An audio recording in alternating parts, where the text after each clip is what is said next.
on your face. That's perfect. Okay. Good evening, everyone.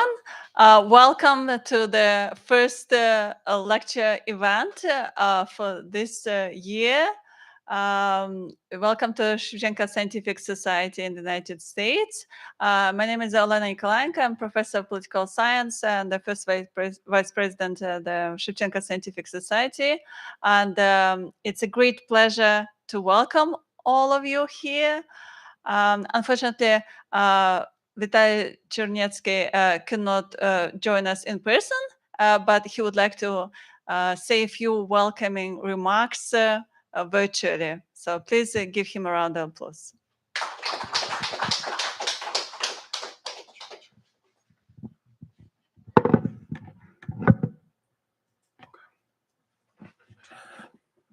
All right.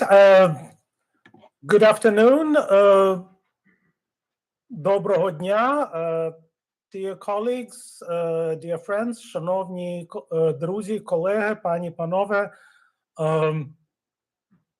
It is my great pleasure to welcome you at the start of the 2025-26 series of public events of the Shevchenko Scientific Society in the US. I'm deeply sorry that I cannot be there in person with you.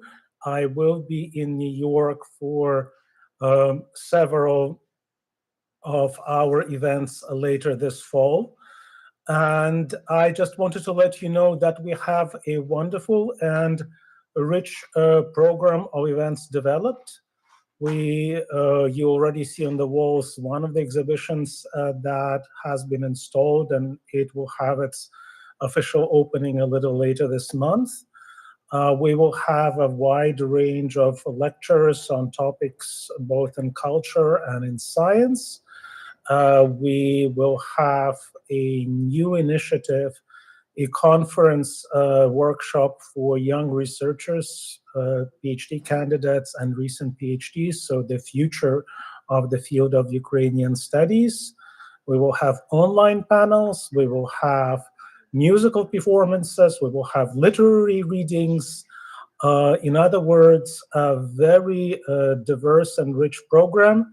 So please, if you're not already subscribed to the email and the social media of the Shevchenko Scientific Society in the US, please do so that you get our updates and know about all our events, both in person in New York and online. And I am really happy and honored and excited that we are starting our season with the presentation of the very important book by Darya Tsymbalyuk. And I'm sure we will have a terrific event today. I'm deeply grateful to Professor Olena Nikolaenko, the first vice president of the Society, for moderating today's event. And here is to a great season and to a great event today. Olena, I yield the floor back to you. Thank you.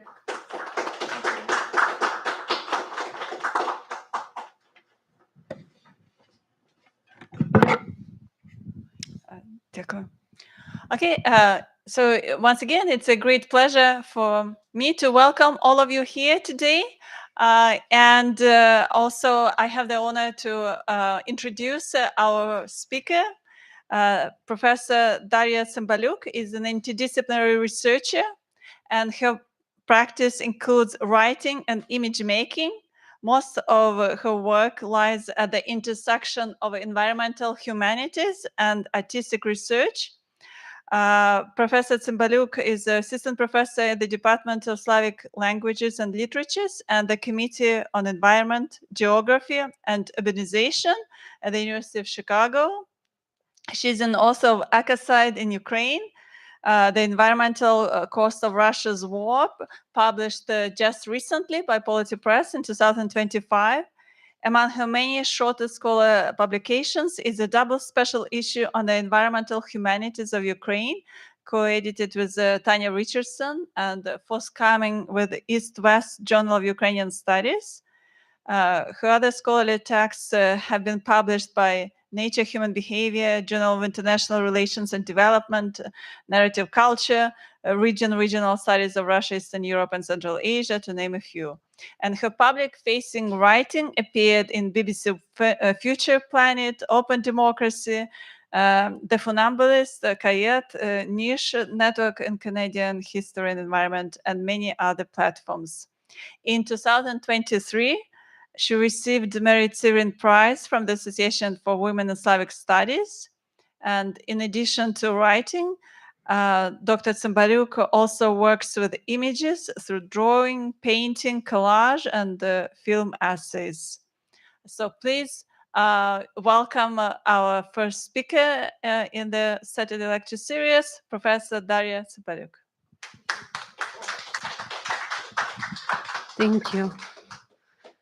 Thank you so much. And thank you so much, Professor Nikolenko and Professor Chernetsky and Paul Bandera and Vasil Makhno for bringing me here, and for all the people involved in this complicated logistics, and for everyone who came. It's really a huge honor to be speaking at the Shevchenko Scientific Society, and I'm really glad that we have such long institutions. It's very important. Many new initiatives are sprouting post-2022, but it's so important that places like this have existed and carry on the knowledge about Ukraine. If you'd like to move closer, I would be grateful for questions or interventions, and I will try to make it as much as possible a conversation. If you'd like to interject me as I'm speaking, please do so. And I'll talk about, obviously, the book, as was said. And I always open with this slide, and I open with the Ukrainian Nature Conservation Group. How many of you know this organization? Has anybody? If there's at least one person, hooray. If you don't know about them, I really recommend to discover. It's an initiative that brings together environmentalists, scholars, people working in nature reserves. It's a self-organized group, and they support wildlife, as you can tell, and they're really amazing. And they help, not only they funded Askania Nova for a year in the beginning of 2022 occupation, as long as they could, and was very complicated to pass on some they managed to somehow pass on resources to them, that so in Askania Nova they could keep feeding animals and taking care of the reserve, for example, and that's something that the state couldn't do. They also evacuate environmentalists from the areas of danger, and they're just fantastic, and I always encourage. I know that military support is a priority, and that's what environmentalists say as well, but if you can donate or spread the knowledge about them as well, I always encourage. And I'll talk today a little bit about the background of the book, my thinking behind it, kind of some of the, like a kind of a meta reflection on the process, but also happy to answer any other questions and any questions about environment if I know the answer. We'll see. I'll start by saying, by introducing, so, that's the book cover. You've seen downstairs probably, but just telling how it came about. The long entrance is that I came to academia from art practices, from participatory art project Donbass Odyssey. When starting in 2015, I was working with people displaced from Donetsk and Luhansk Oblast, and hence my interest also in Donetsk Oblast, and kind of trying to document their memories of hometowns that they had to flee. And people who were displaced very often talked about environments, and was not something that I was interested in at the time, was not something that was part of my worldview very actively. But they talked a lot about, apricot trees. They talked about the gardens they had left behind. They talked about particular herbs that they couldn't find in new places. And through their stories, the environment started to really come forward. So I'm really grateful to my narrators, and it's through this experience of war displacement, in fact, that environment comes in as a point of interest for me in my life. And in 2019, I went to a nature reserve, Kredova Flora in Donetsk Oblast, and this nature reserve was under occupation already at the start of the war, was affected. I interviewed its director. I saw the impacts of the war on the environment, and nature, and Kredova Flora continues to be on the front line until now.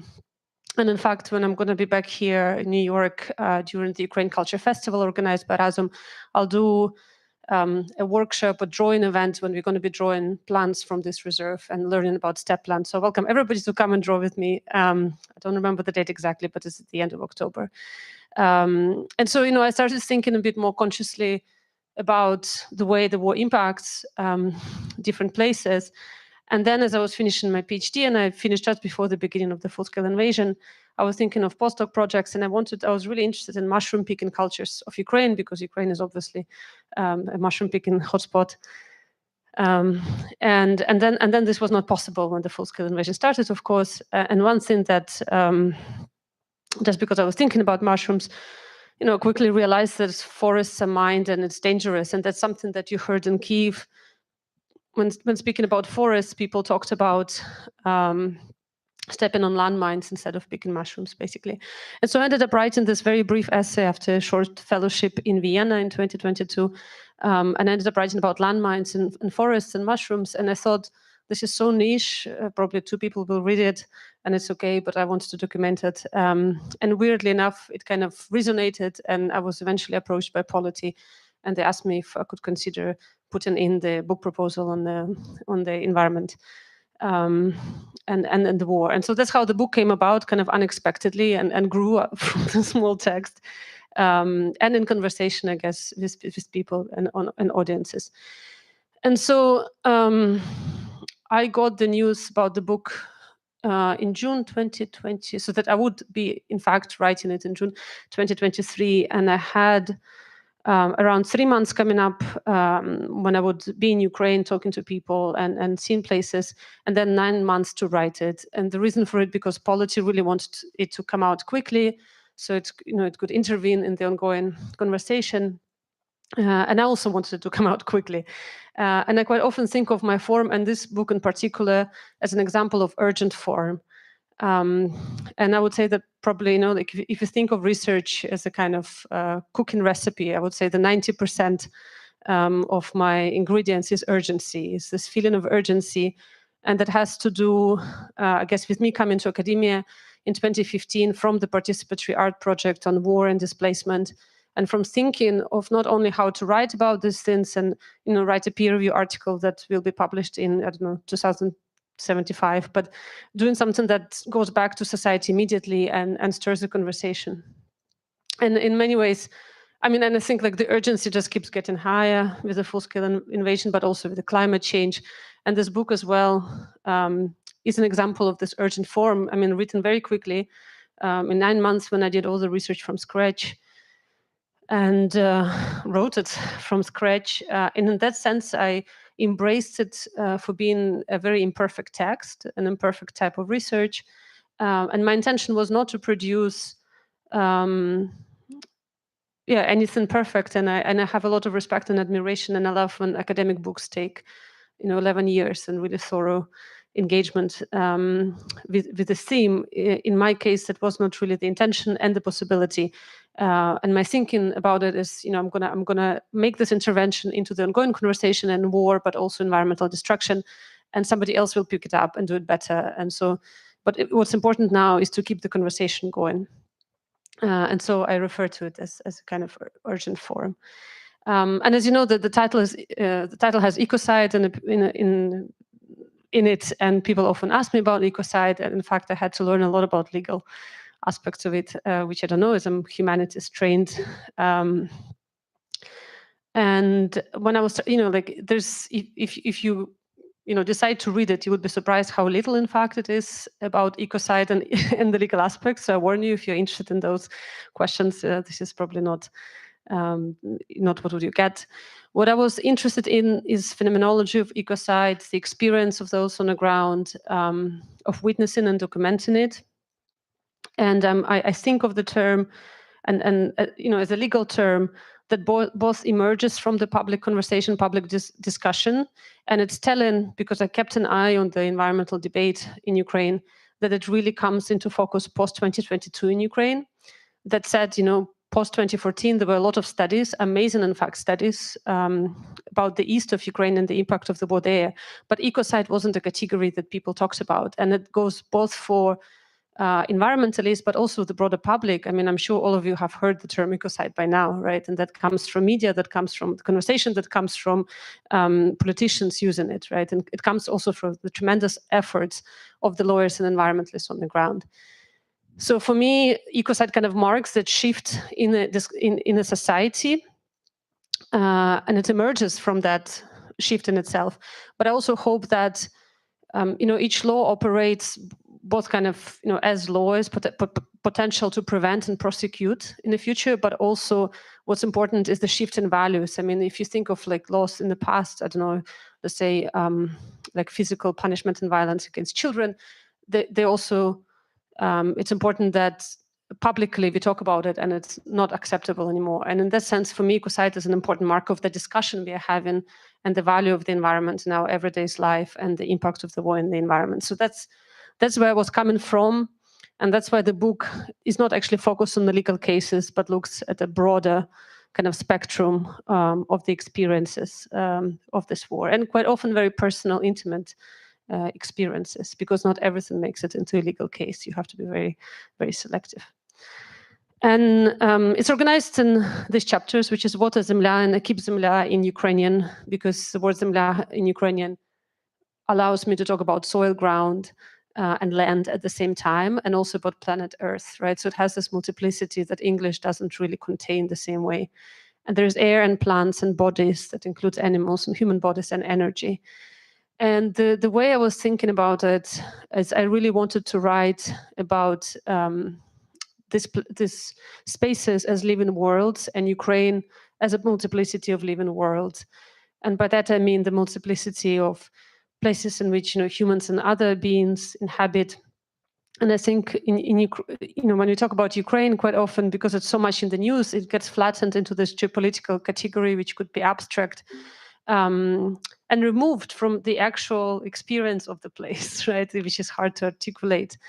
And so my intention was, and part of it is honesty, because I am from there, so I have a different relationship, a different sensitivity to a lot of things that go on to the violence, but to also kind of transfer that relation and to write about this place as a vibrant place, which it is. And every time I go back to Ukraine, I'm surprised to which extent it's vibrant, it's alive, it's nowhere like in Ukraine you really feel that the life, the feeling of life is there. It's just amazing.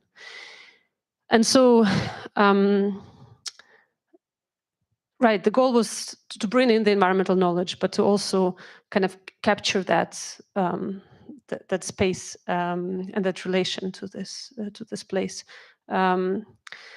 And I want to talk a little bit about data and sources and my thinking of it. I would say that 90% of the book is Ukrainian sources, which is a very important and intentional decision for me.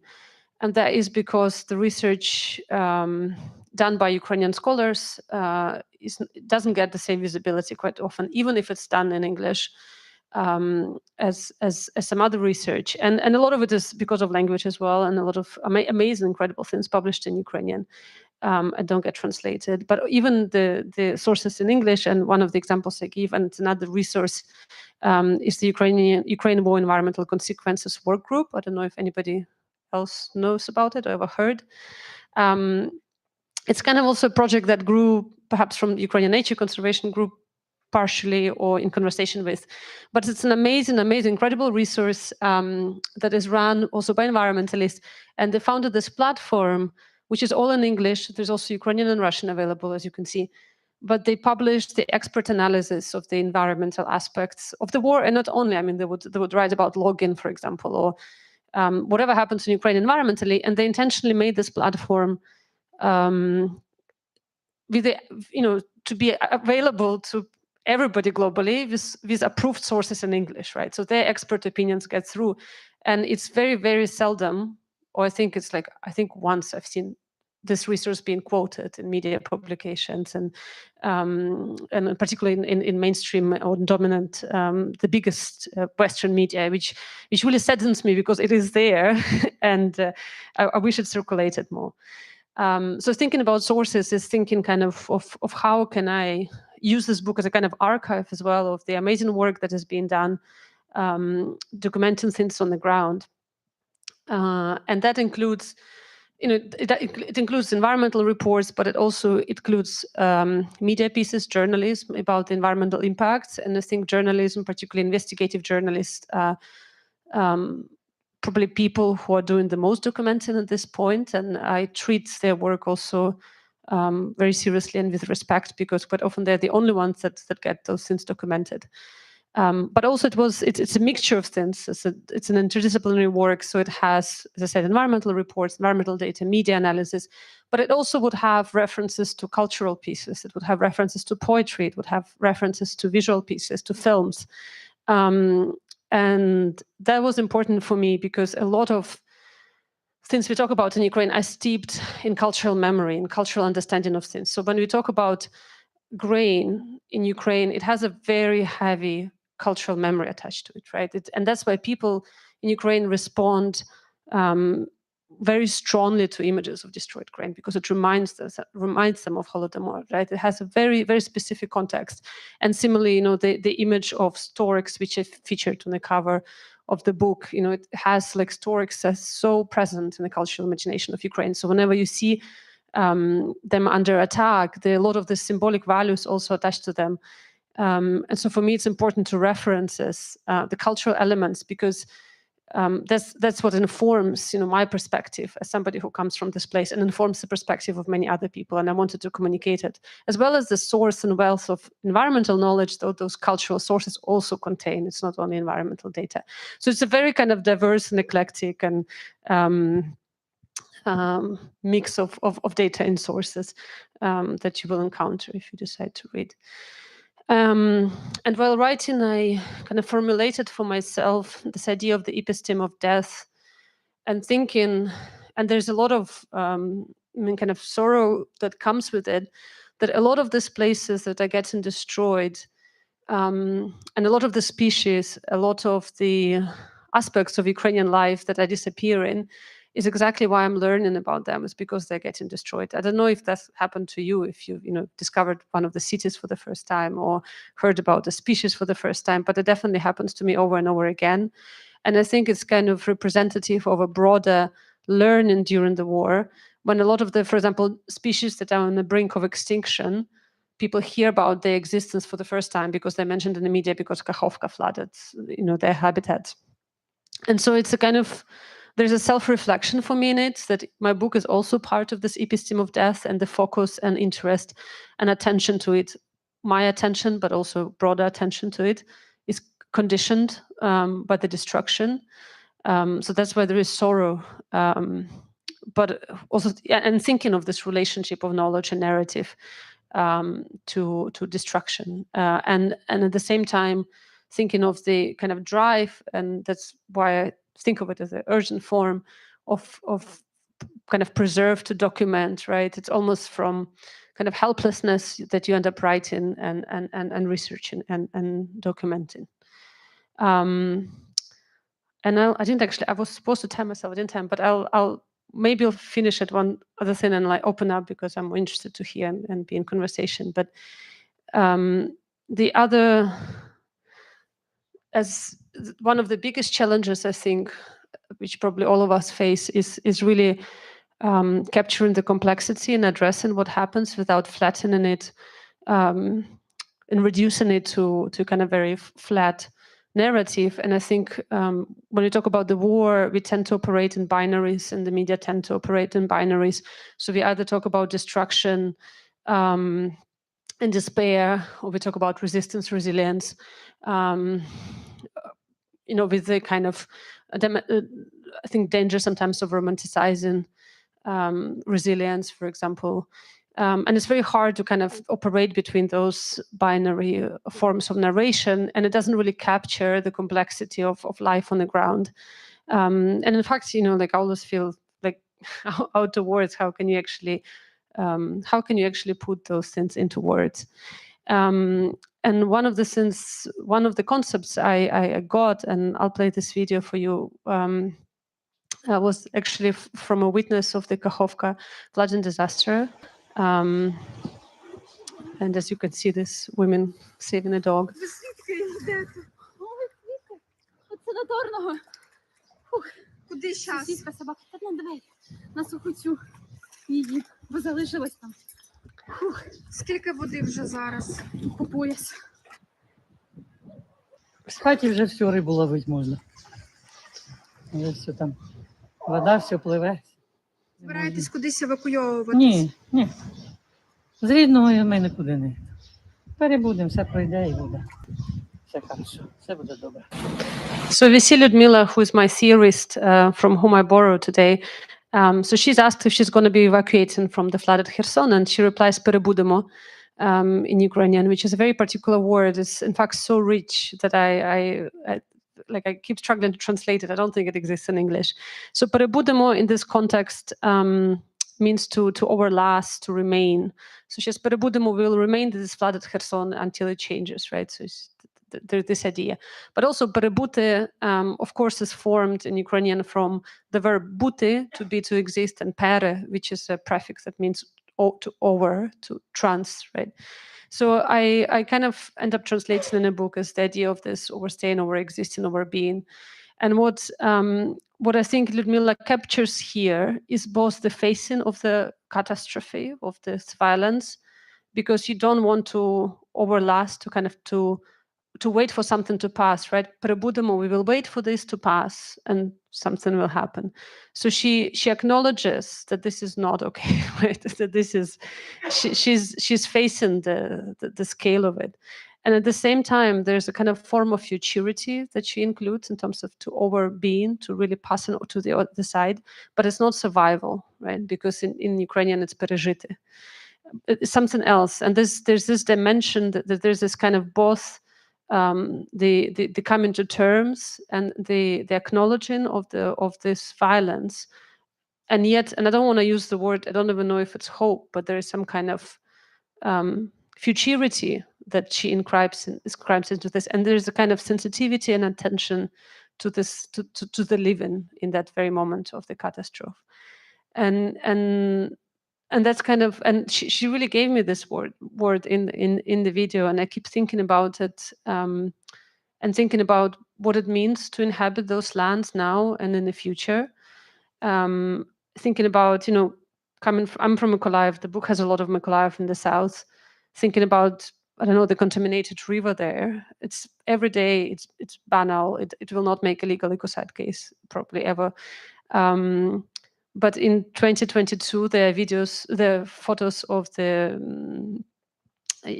state emergency workers pulling out cluster munitions from the river. And on one of the photos, you would see a woman going swimming just at the moment as the sapper is pulling out these cluster munitions. And thinking with Lyudmila, I'm also thinking with the woman going swimming and thinking, how can we describe this relationship? Why is she going into the water? Right? What is happening here? And Ukraine is full of these experiences. So how do we actually narrate them? And that's a big question for me that I tried as well to address in the book, which also tries to address this moment which is unfolding, unfortunately, and tries to address it in a fragmentary and honest way, not knowing what that futurity will look like. And maybe I'll just stop here because I think it would be more interesting to open the questions. And thank you so much.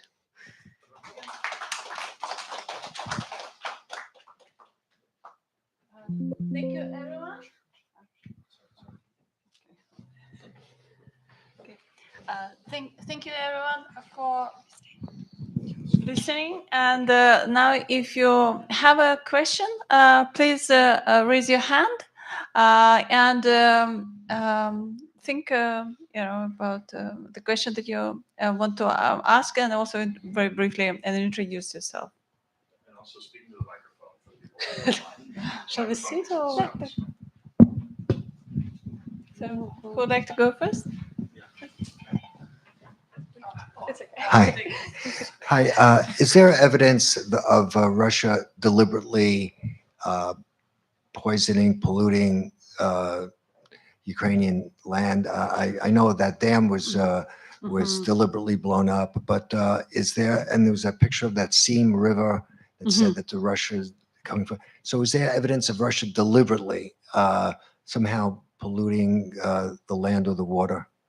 It's so interesting. I mean, it's a good question. It's a question, right? This question of intentionality, which is, of course, also central to law, right? That you have, and in Ukrainian law on ecocide, you have to prove that it was intentionally targeted. But it's, of course, difficult. I mean, the intentional destruction of Ukrainian land is by default destruction of any Ukrainian ecosystem, right? So it's what do you mean, like, how can you separate intentionality from the actual mining and bombing and contamination that is already ongoing? That's I would ask you. They are. I've seen documents of soldiers filming Russian deliberately torching, like setting on fire agricultural fields, for example. I mean, I'm not a lawyer to really prove that this is, but I've seen people documenting and trying to post and say this is what's happening. There are investigations on the Kakhovka Dam, of course. New York Times, I think, published the most kind of publicly available in terms of what happened there. There is for sure, Russia deliberately targeted from Mykolaiv, and they deliberately targeted Mykolaiv Vodokanal, the water system. It was several times targeted, so it wasn't an accident, and they were deliberately trying to cut off the city from. We get all those water from Dnipro, even though Mykolaiv is to other rivers. And they did it. They managed to destroy it. And so, is it deliberate? Yes. Is it a tactical war? Yeah. When you say targeted, do you mean when you say targeted, do you mean stop? They tried to stop the flow, or they just like bomb, right? They bombed it to stop the flow. Exactly. There was no water, so that's the beginning of 2022, and in 2022, Mykolaiv was almost getting besieged. And they destroyed it. Oh my God, I'm very bad with numbers, but I think March. Maybe April, beginning of April. Mykolaiv didn't have any water at all in the central water system. Mykolaiv is like roughly 500,000 people. A lot of people left, but a lot of people also got displaced from Kherson, from Kakhovka. So the people left were substituted. So for a month, there was absolutely no water in the central water system, which of course affects also the most vulnerable members of the society, right? And then after a month, the municipal authorities made a very difficult decision of putting the salty water from the estuary, because there's a Black Sea already. I mean, we are not on the Black Sea, but the water gets salty, salinated. So they put the salty water into the central water system, so at least people could, flush their toilets and, wash the floor, whatever.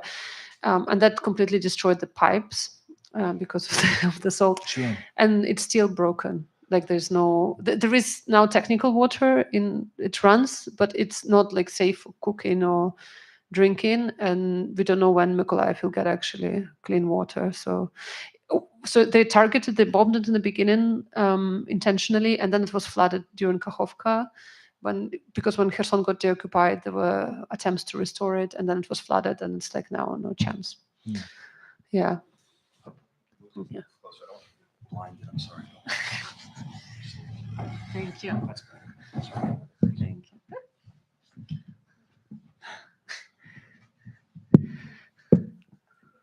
Yes.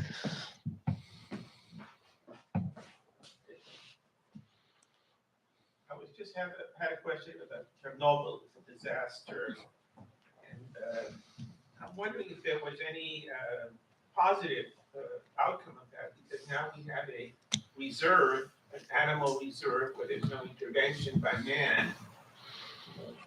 And I'm wondering if there have been studies of that. Certain species seems to have come back, and maybe there could be some studies of the population of certain animals and so forth. Right on. I mean, that's exactly. In fact, the reports that there's one fantastic report. If you really like the name, I'll give you the name afterwards. But by Ukrainian scholars, done on Ecodia, Eco Action, the big NGO who published it, on the impact of the war on soils. And so the scholars look at Chernobyl as a kind of example of soil damage, as one of the examples, what to do and what could be done. I mean, gosh, Chernobyl, continues to be so present, I feel like, in general in Ukraine. And the more I think about it, it's literally everywhere. I mean, from the fact that the protests against, after the Chernobyl, I mean, the first protest against building the nuclear power plant, then the protests following the explosion really played an important role in Ukraine's independence movement and thinking about independence. That memory of displacement. I interviewed people who were displaced from Chernobyl exclusion zone. They were moved to, so the people I interviewed them were moved to Kharkiv Oblast. That memory of displacement is very recent. And in fact, in 2014, I feel like it's coming back. And the people I interviewed in Kharkiv Oblast, they were also welcoming people displaced from Donetsk and Luhansk Oblast. And there are these like layers of displacement and kind of knowing what does displacement mean is really present. I think Chernobyl was, of course, the place from which the Russian soldiers entered in 2022. The Zaporizhzhia power plant being occupied. I think the memory of it is very present and informs. I would say, so sad that I grew up with Chernobyl or like nuclear attack drills in school because it was a legacy of Cold War. We had these drills when we have to go to the bomb shelter, but for us was the drills of Chernobyl. So if there's a nuclear explosion, we go to the basement of the school, and now those drills are real and that siren, but it's also kind of like a twisted memory of Chernobyl. Chernobyl and kind of the narrative of its recovery are also very interesting because you can see parallels with Kakhovka. So once again, it's the binary. So it's either like, oh my God, mutant radioactive space, or it's like, oh, look at the foxes and the wolves, and it's actually like paradise on Earth nowadays, right? And we kind of similarly, I think, see around Kakhovka in terms of its recovery and overgrowth with forest. And I'm interested in these narratives of revival. We also have seen it during COVID globally when we are talking about dolphins in Venice coming back, right? And I think those narratives also tell more about us. It tell about our responsibility, thinking no matter how much we destroy, since we'll sprout back, which kind of removes us from that responsibility, I think. But also my question as well, how sad it is that animals prefer radiation over us humans. That's just heartbreaking to me that they would rather live there. Not bothered. Their studies. It's also like it remains contaminated, and animals are bothered as well. And there are studies, for example, that there are lots of insects absent fully. It's not the narratives that are just like now this fully recovered place are not true. If you talk to scientists, it's complex, and it's a post-disaster space with unexpected outcomes in all directions. But I can't say that it's so simple, I think also Belarus was very affected by that. More than Ukraine, in fact, yeah. But I think Alexievich wrote about it. Yeah, beautiful book, yeah. Now what they're doing and how that affected the white Russian or the other Russians. Belarus didn't have the exclusion zone. They had a different management of this strategy. People leave, in fact, in a lot of areas in Belarus. But I'm not an expert in Belarus, so I don't know if I can reply. But yeah, Belarus and Russia, they were very affected too. It's not only Ukraine. Yeah, thank you. Yes, thank you for the very engaging presentation and for making it here from New York. My name is Yuri Amirchenko. I grew up in Kyiv, and now we always think into the future. There are conferences about the recovery of Ukraine, and just in terms of recovering from the ecocide, what do you see as the main problems?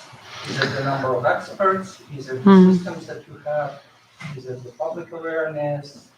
What would be the main challenges, and who is doing what to overcome those challenges?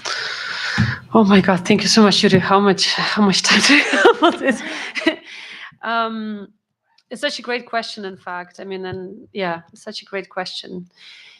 What I often say, and something I learned from environmentalists is exactly like what you ask and what you said is who's going to do this recovery, and for me it goes back to people, and it goes back to environmentalists.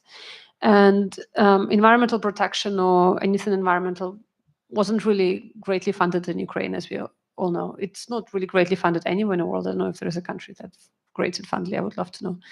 The culture and environment were the mostly kind of poorly funded areas. And in case of environment, a huge part of it went to maintenance of Chernobyl, in fact, which takes a big part of the budget. So there were a million problems before 2014 and before 2022, and you can see that they just got worse and worse and worse. And working with environmentalists, gosh, environmentalists, that's why I always say, like, support the people, because to be an environmentalist in Ukraine, first of all, it has always been dangerous because they're poachers, because they're drunk people on jeeps who want to make a bonfire in the nature reserve, you know. It's a dangerous profession. Those people are under attack now a lot because they know the land. So if you occupy the place, those people get very often imprisoned. There are really sad stories of them being killed or dying after being released from imprisonment from the conditions of that. And what I learned, and, you know, working also, like, being from the south, for example, I always tell stories, and there's a lot of in the book of Konstantin Redinov, who is one of our ornithologists in Mykolaiv, I think one of the two. He's the ornithologist of Kinburnspit, which is the only occupied area of Mykolaiv Oblast at the moment since 2022. He's not in Kinburn, he's near Charkiv, which is also not really a safe territory. And Mykolaiv Oblast is quite big. I mean, it's for US, of course not, but in general, it's quite a big territory. And 8 million birds fly over Ukraine each year. More than 280 species stop at Kinburnspit, and you have only 2 people in the whole region who know any of the birds, you know. And one thing that I learned, you can import surgeon from Brussels, and they're gonna do fine, but you can't import an ornithologist. They have to know the land. It's a very particular kind of knowledge. It's a very particular kind of expertise. You also can't train an environmentalist in 3 months. You know, that's years and years of knowledge. And the people, I mean, those people who went into these professions, I mean, gosh, they're underpaid. They've always been underpaid. Their living conditions are really difficult. And the workshop I'm going to do in October, I also encouraged to donate to one of the environmentalists in Kredovo Flaro, because he lost his house and he's near Liman. But for me, it's the question, so who's going to do this restoration? Who's actually going to be the people, you know, in charge? And that's why I always say support the people, because without them, what can we do? I think there is a lot of discussion, a lot around the ecocide, and part of me is kind of optimistic as a humanitist, because I see my intervention as kind of, okay, we're talking about it, so hopefully there is change. Hopefully this loss will make us think deeper about our connection to this. Since when I talk to environmentalists on the ground, they say it got worse and it's getting worse because, you know, lobby has power. If you're speaking of an extraction of minerals, logging, laws that make extraction possible. Everything became easier during the war. Environment is like whatever, not really, people don't think about. It's really difficult for scholars to monitor things and document. They don't have access to, for example, like anything borders. If you're talking about Black Sea, that's all border territory. If you talk about anything with Belarus, all those areas are inaccessible for them, for researchers, even if they're like big professors, they can't get access to monitor and do any research. So I would say there's big discourse, and, you know, Zelensky makes statements, which is wonderful. He's the president. I mean, that's all he can do. And there's huge, you know, like publicly it operates, and lawyers are doing incredible things, environmentalists incredible things. But to what extent it materializes in the actual change, environmentalists would be very skeptical how optimistic it is. I mean, my hope, as I said, that we can change if we continue talking about it, because we have a very strong democratic society and healthy in Ukraine. So, but yeah, I don't think it's mega optimistic. Yeah. Thank you for a great presentation.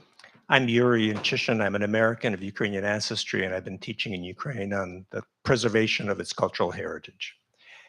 So for me, this presentation is great and interesting simply because of the extent of the damage to the materials that have served as the raw aspects of Ukraine's great masterpieces, specifically on the eastern sections of Ukraine. I'm speaking of the forests and wood as a material, so the wooden churches, the icons, the iconostases. In light of everything that you've said today, I just wanted to ask you, what impact, if any, has this had on the Ukrainian artistic community? That is, to take these negative experiences and to transform them into future perspectives, future possibilities. Right. Thank you so much, Yuda. Thank you also for teaching on the material heritage. Got another area so crucial. And actually, speaking of materials, a little bit the tour, and then I go to artistic community. I'm very interested. Coming from the south, I'm very interested in earth architecture, mazanki, right? The all the buildings made from clay, which is the most actually common form in the world everywhere. And it was so interesting. I was in San Diego in July, and the oldest buildings in San Diego exactly like mazanki. It's the same thing. You know, I really felt like, okay, it's like, you know, it really speaks to me. And I'm very interested in this vernacular architecture of building these houses, traditionally in Ukraine, mostly southeast, right, where we don't have wood, in fact, a lot. And what's really, and I've been thinking a lot about saman in Ukraine, you say, the adobe, right? What really has been very, very sad. So when I was in the villages flooded by the Kakhovka, a lot of those houses are built through adobe. They're built from clay. And of course, when big water comes, that's irreparable. The water destroys it. And that is, you know, the materiality of that home is also, to me, such part of that space of the south and the east of Ukraine that, you know, have very particular history of colonization, of destruction, of erasure of memory, and fragility, vulnerability that in many ways Saman also has, which is very sad. But Polina Raiko's house, right, that was flooded in the Kakhovka disaster, the self-taught artist who painted, and that's one of the examples of that. I mean, the question of the artistic community goes back to the question of Chernobyl, right? I mean, Ukrainians are just I don't know, it's constantly like incredibly inventive, and they resist in so many different ways. My work I came to academia through the work on the east of Ukraine, and post 2014. The culture, the most exciting cultural life in the country was in the east.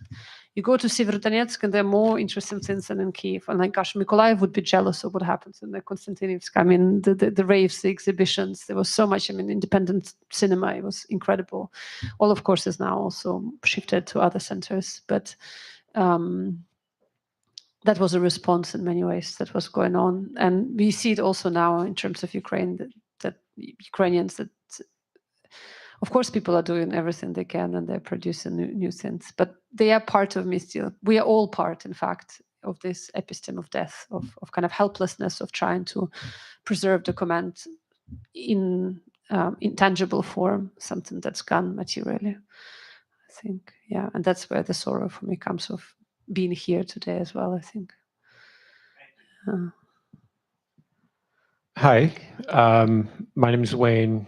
I don't know how to describe myself. I'll just say I don't have the ancestry, but I'm a Ukrainophile. Is that okay? Lovely. I love this identification. If I heard you correctly, I think you mentioned environmentalists being killed. Mm-hmm. Okay, so can you please enlighten me? Does that mean from the war, or does that also mean from organized crime? Like happens in other countries, or I just don't know. And if there are some interesting cases, I'd love to know a few names, please. I meant from the war. I mean, I don't have the full statistics on everybody, but there was an article in NL Media. I can pull it up for you if you'd like, but I don't remember the author of the article because my memory is really bad. But it was on foresters, and there were statistics, I think, that of how many foresters disappeared or were killed, and it's in the context more of occupation and military fighting, right? But as I said, when occupation happens, so environmentalists also tend to not leave their reserves, and that has to do with both responsibility for them. So I interviewed, for example, a researcher at Askania Nova who didn't evacuate for a long time for the sheer reason that for many reasons, but one of the reasons, there are not many people who can take care of ungulates, of like bisons. It's a particular knowledge, once again, like you can't just, you can't delegate me and I know what to do. And so she felt responsibility for all these animals. I mean, it's the biggest and oldest nature reserve in Ukraine. So she was training employees who would definitely remain so they know what to do. So by the time that she was in complete danger, and she said she evacuated, like people came in the evening and she knew, okay, tomorrow I'm going to be arrested. So she left that night. But she was strategically preparing for that. So there's that responsibility and commitment, and especially in a profession that, underpaid. I mean, people go out of sheer passion and commitment for that place, right? It's what drives them. and love for that place. I mean, the environmentalists I'm gonna whose photographs I'm gonna use, and I'm always fundraising and trying to raise awareness. The one from Donetsk Oblast, he only evacuated in 2022 when there was direct heat into his home. And in fact, I developed this workshop to fundraise for him. The workshop was developed on a train. I was like, I need to do something to pass on some money to him. And he was, through this organization, they helped him to be evacuated to Ternopil Oblast, to the Western Ukraine. And every time I messaged him and asked him how he is, he would be a region closer back to the east. He returned until Liman was deoccupied, and he's back now. I mean, and it's also, and he doesn't really have access to the place because but it's like he's that place. He cannot live anywhere else. In his mind, right? And that what makes people remain, and that's why they also get affected. Yeah. Thank you. Though.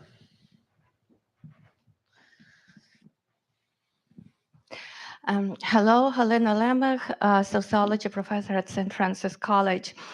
I have a question. I'm doing research currently on refugees from Ukraine.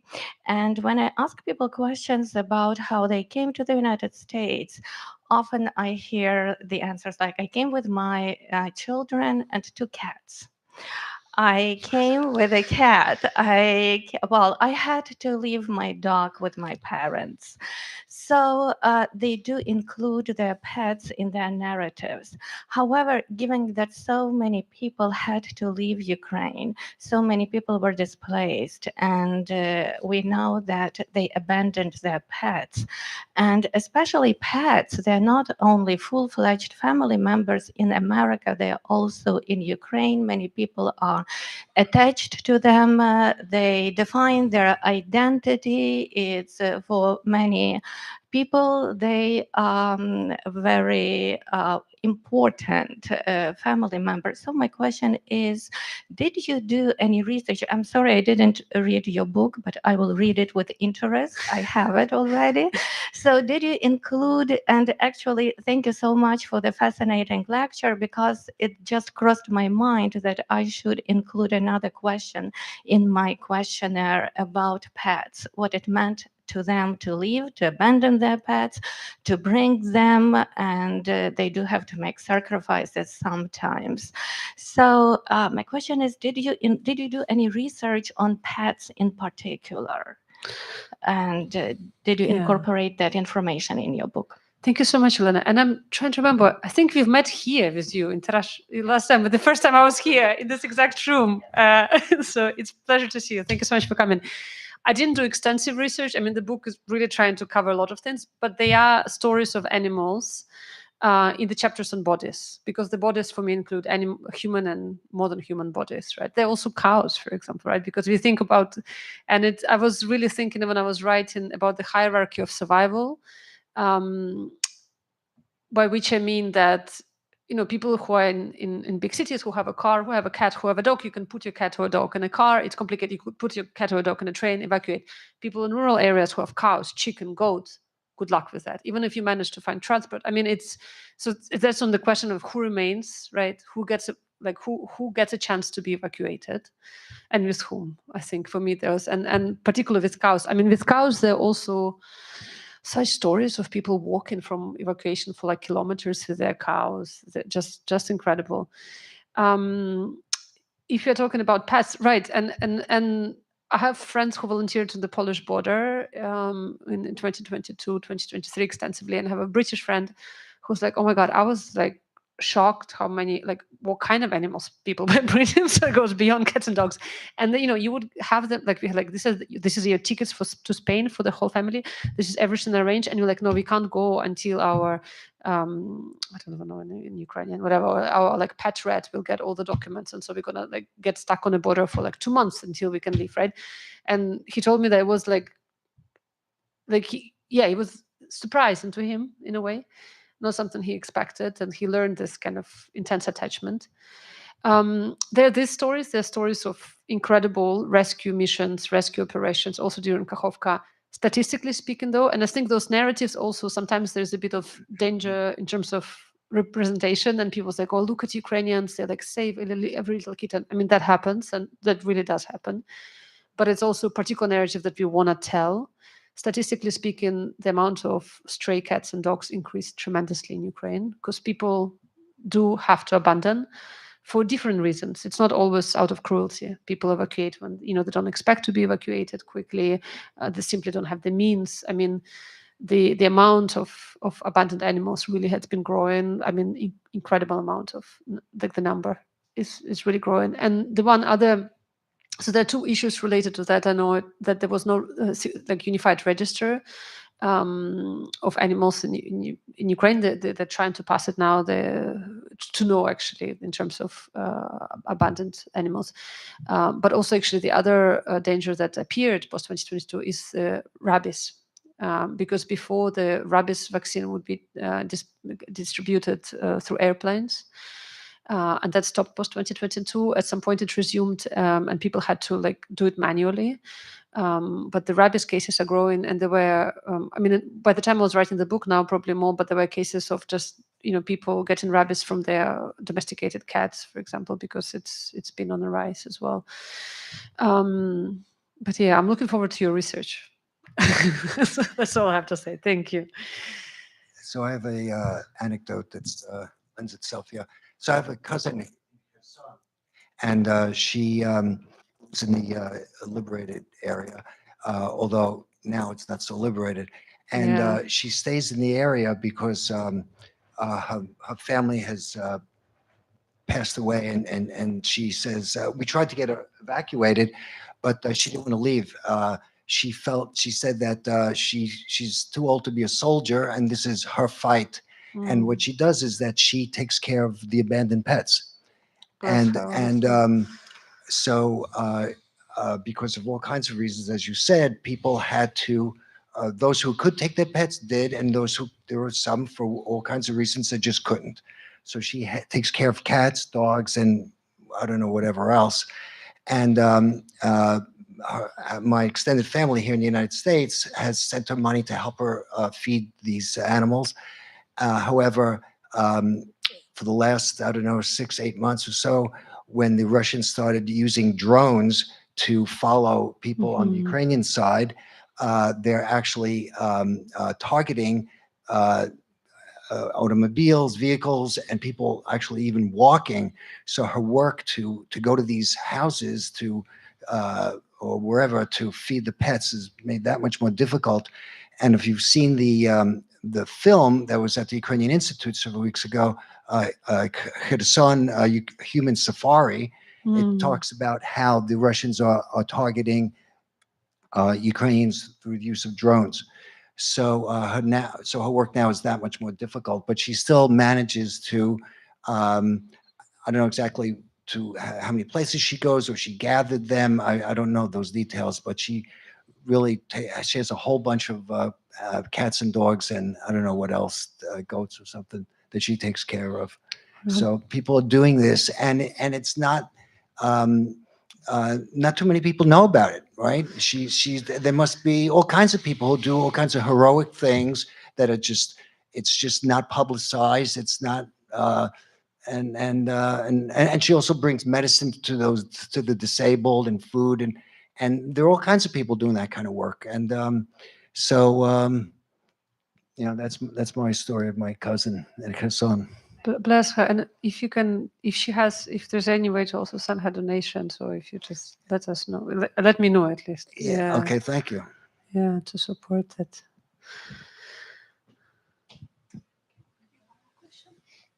Maybe one more question from the audience. Or a story.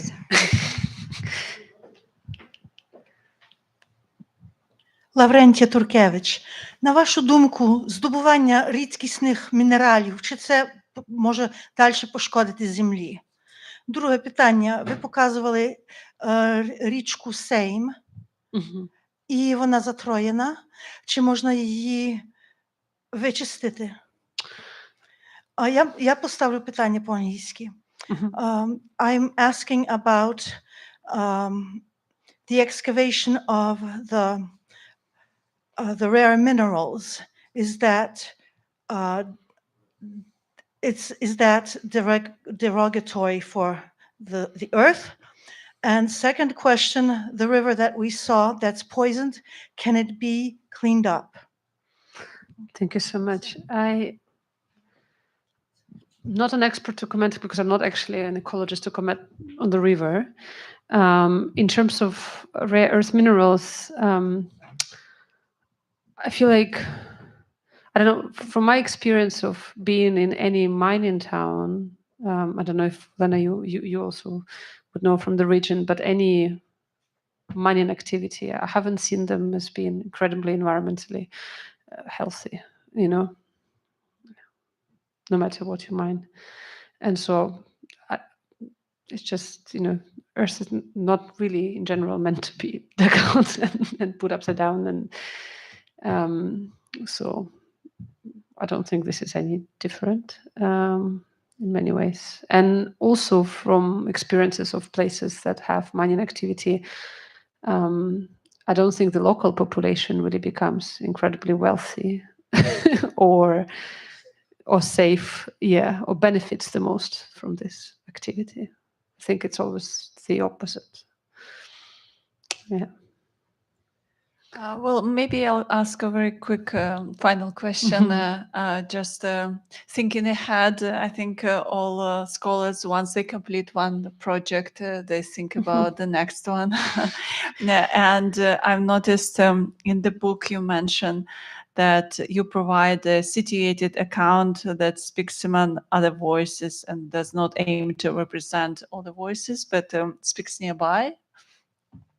So my question is, if you were to write this book, for example, now or next year, which voices you think should be added or amplified in the story, or which voices you think have not been heard enough in the mass media or in the academic community? Such a great question. To learn more about this. I need like a moment to think. I mean, I guess the question of mineral extraction, I mean, it does come in the very, very end. It appears because people have been talking about in Ukraine. But of course, it doesn't have the same kind of gravity and presence, I think, or discussion has happened in Ukraine. I mean, since they're just getting worse, I think. And there is, I mean, when I was writing it back in 2023, predominantly at beginning, 2023 mostly, 2024 a little bit. One thing that I feel that there is a bigger sense of exhaustion. And I remember, I mean, I think in 2022, there was a kind of hope of adrenaline that this would end. And there was a different kind of possibility to imagine some kind of future. I think it's becoming harder and harder to imagine that, even as like exercise in any kind of political environmental imagination. And I think that impacts your perception of things. Yeah, that's not a very optimistic kind of answer, but that makes me, I feel like going back to that urgency, the urgency of keeping the story and of talking about Ukraine, which I think also becomes harder with audiences who are not already engaged, but actually reaching out further, and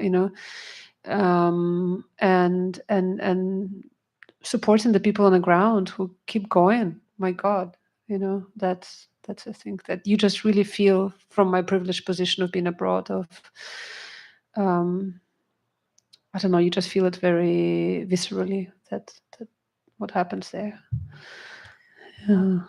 Thank you for telling us, sharing with us this very fascinating and very intellectually stimulating stories, because I think there are so many different characters, locations, spaces of resistance in the story. It's not just about the tragedy of environmental destruction, but I think this book is also about the resilience of environmental activists, of ordinary citizens, people on the ground who are fighting against Russia's Like aggression. Yes, like in different, often invisible ways. So I strongly encourage you all to take a copy of the book and read it and engage further in this conversation about environmental issues and the war in Ukraine. So after the event, this formal part is over, you're all welcome to go upstairs for some drinks and continue conversation on this topic. Thank you all for coming. And thank you so much. Thank you. Thank you.